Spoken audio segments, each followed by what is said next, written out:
Joining me now, Glen Howie. He is the new state broadband director for the state of Arkansas. He works out of the Arkansas Department of Commerce. Glen, good to have you on the program, and welcome to Arkansas, back to Arkansas. Somehow you can explain all of that. So welcome. Yeah, thanks, Roby. I'm glad to be here. You know, although I'm a Louisiana native for myself, and I worked in the Louisiana Office of Broadband Development and Connectivity this past year prior to coming to Arkansas. We were speaking just briefly earlier. I do have some Arkansas roots. My grandfather was born and raised in Hamburg, right around Hamburg in Ashley County. And my second Sunday in Little Rock, I drove down to what would have been the family church, and I visited with those folks. They were very happy to see me. I actually had a distant cousin playing the piano that day, and I checked the cemetery out back, and both my great-grandfather and great-great-grandfather were there. So I'm glad to be here. In a small way, I've come back home, and everyone has been so welcoming so far. I couldn't be happier. Good. Well, we're happy to welcome you too. Give viewers and listeners of our program a little bit of background as to what you did in Louisiana with that state's broadband office in terms of helping get it off the ground. Yeah, so prior to assuming this role as director of the Arkansas State Broadband Office, I served in the Louisiana Office of Broadband Development and Connectivity for the last year. What was really interesting about that process was that we essentially had to build that office from scratch. So there was a team of three, Beneath, Thomas, and I. When we first came into office there, all we had from the legislature was one small piece of legislation that sort of set the foundations of a grant program, but that's all we had. So with just the three of us, we had to build it up very quickly, establish rules, establish the grant program. But what we really did that was innovative there, and a lot of states have sort of designed, at least until now, their broadband offices were essentially grant-making organizations or grant-making bodies. And so we tried to be thought leaders and be innovators in Louisiana, and received a lot of pub for that nationally, from the Secretary Raimondo at the Commerce Department down through the FCC and other federal agencies. So the goal for us moving forward here in Arkansas, we've done a great job. Arkansas has a great story to tell. Since 2020, the office has awarded $392 million in grants, which is fantastic, and actually a number that would lead a lot of states and lead the nation in the amount that we've given out. But moving forward, we have to do more than that. So really, there's three pillars of broadband is the way that we like to present the frame and messaging moving forward. The first is infrastructure.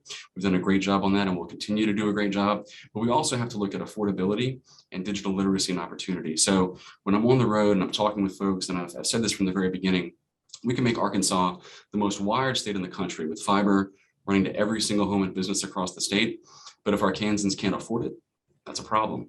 Yeah. Likewise, we can run the fiber, we can make it free. But if Arkansans don't possess the digital literacy skills that they need to properly use the internet and computer and devices, or simply don't understand the value that it can create for their lives and truly impact them, we need to work on that as well. So really you have to attack all three pillars of broadband at the same time. That's what we'll do moving forward. Well, you've been on the job a whopping 1 month now, so right. I'm not going to expect you to have all the answers to everything on this, but you have had a chance to read through the state's broadband report that's been done. You've had a chance to assess, I would think, what would be some kind of mission critical kind of elements. And among those three pillars that you just talked about right there, where do you find the state of Arkansas at this juncture? So I think the state of Arkansas is very well positioned to be successful in this effort.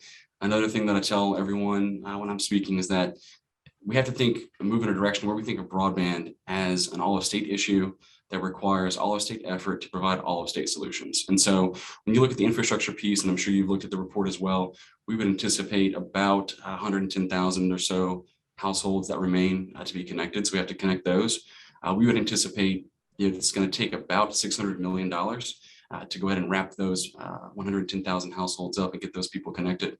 When you look beyond that, you can anticipate, and this is public knowledge, from the infrastructure bill that will come down from Washington and those funding allocations that will be coming probably as soon as next year, the state can look to receive about $1.2 billion. That would be our estimate on that funding.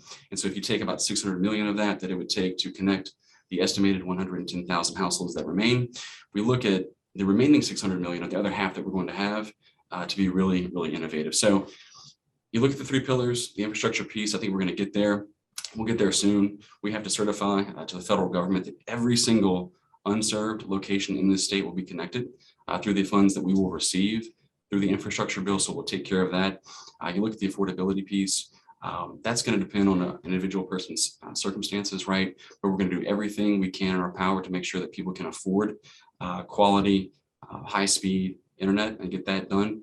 And then lastly, on the digital literacy and opportunity piece, I think looking forward, you'll see that the state is going to have statewide initiatives moving forward in every single county that's going to attempt the best we can to reduce the digital illiteracy rate in Arkansas by 50% over the next 5 years. So look, things are very exciting. Can't wait to get going. I told Alicia earlier, Alicia Curtis, who's our communications director, that after Labor Day, we're really going to start hitting the gas and getting going. So good things to come. That's good. Gas prices have come down a little bit. That's right. You'll get to go a little further with the tank. Right. Let me do a follow-up with this affordability piece here. What can you do to address affordability? Is that subsidizing the broadband companies and their investments so that they can keep their costs lower and offer that in terms of lower prices to consumers? Is it subsidies for consumers? Right. Kind of what are options on affordability? Yeah, so affordability is a very complex issue, right? So as a sort of unregulated necessity, as the internet is, right, we can't set prices. That would go against the law, and that's undoable. So you look at the sort of unique things that you can do. So when we run our grant programs and grant applications moving forward, you're going to notice that there will be an affordability component of a pricing structure and scoring metrics that we'll use. So as applications are graded and scored and ranked against each other, on paper, they should be able to compete against each other to bring down their prices, to gain more points in their applications, which will then be more likely to get funded, right? So if we push that piece, that should lower prices overall for consumers that are connected and are not connected today, but are connected with the infrastructure grants that we'll do moving forward. That's one piece. I think when you look at trying to be innovative and a thought leader in the country on this issue, I like the idea of an affordability trust fund that would be on top of the federal affordable connectivity program. So the feds have a program currently that offers a $30 per month credit to those individuals that qualify, or those households that qualify. At the state level, it may be possible to do an affordability trust fund with some of the funds that we will receive from the federal government as a portion of the IIJA infrastructure bill.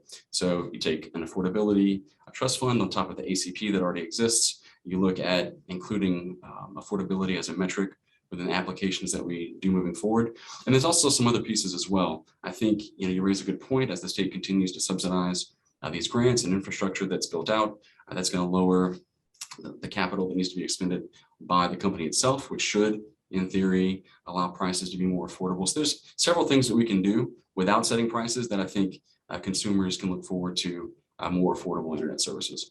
What do you have in terms of some key benchmarks, some key goals that you feel like are just, critical right now, that like in the next 6 months, the next year, I'm not trying to give you the time frame, but you tell me what has to get done by a certain time period in order for Arkansas to stay on track with the success that it's had? Absolutely. So again, Arkansas has a great story to tell. We just need to tell it. I think looking forward ahead over the next six months, it's more of an internal look and more internal priorities for us. As we prepare for the large funding that's going to come through the infrastructure bill, we have to prepare a 5-year action plan and present to the federal government as part of a sort of an initial proposal that we need to give to them over the next, in theory, 9 months. But we want to go ahead of time and lead the country, right? So we want to be first out of the gate and make Arkansas a leader in the South and a top 10 state in the country in everything that we do related to broadband. So if you look at the next 6-month time frame, it's more internal as opposed to external, but we have to get planning on our 5-year action plan that will cover everything from our infrastructure processes to the affordability piece, to the digital literacy piece that we have to take care of. And then beyond that, looking at each sector of the economy, right? I mean, this is truly a nonpartisan and non-political issue. This is kitchen table issues, right? For every Arkansan out there, what are they worried about? They're worried about healthcare. They're worried about education. They're worried about job security. So enabling communities to be connected that haven't been connected before really strikes home for everyone. And I think that's what we need to do in our planning to make sure that not only do we address sort of the 3 pillars as I'm framed them, but each sector of the economy as we go, because we truly have a once in a century opportunity to transform the Arkansas economy, especially the rural economy. And if we do it right, we can do it, and we will. So, have you encountered anything that you feel needs to be course corrected or, drastically changed in terms of the direction that something is going, or do you feel pretty good about where Arkansas's initial blueprint has landed in? No, Arkansas has done tremendous things to get where they are. Like I said, the state since 2020, at the direction of Governor Hutchinson, has put out $392 million so far. He's done a great job leading sort of the vision for the state and where we want to go. I think moving forward, as we advance, we want to move beyond, right? As I said earlier, sort of just the grant making role and be really innovative and thought leaders in this space to attack the 3 pillars, attack each sector of the economy, and really do some really cool things that can put Arkansas on the map. All right, I'm going to give you a full year of Arkansas sports before I ask you to commit to be a Razorback fan. Okay, so I'm going to let you keep your LSU roots there for a while. Well, look, but don't be in our face about it. Okay. No, absolutely. And I've told everyone here, look, except for that one Saturday a year where we go against each other, I'm a Hog fan. I'm all in on Arkansas. I love it here. Little Rock, the people here have been amazing. I've had a wonderful time so far. They're very warm and welcoming. I think the first week that I was here, I changed my license plate. I changed my personal cell phone to a 501 area code. And look, I'm all in on Arkansas and I'm ready to go and I'm fired up to be here. All right. See if you can get the Commerce Secretary, Mike Preston, off those Florida Gators too while you're at it. I'll try to do that. I'll see if I can hide his Florida Gator helmets and make him wonder about that. So. All right. Glen Howie, he is the Arkansas Director of Broadband. Appreciate you being with us. Thank you so much. Thanks, Roby. All right. We're back with more right after this.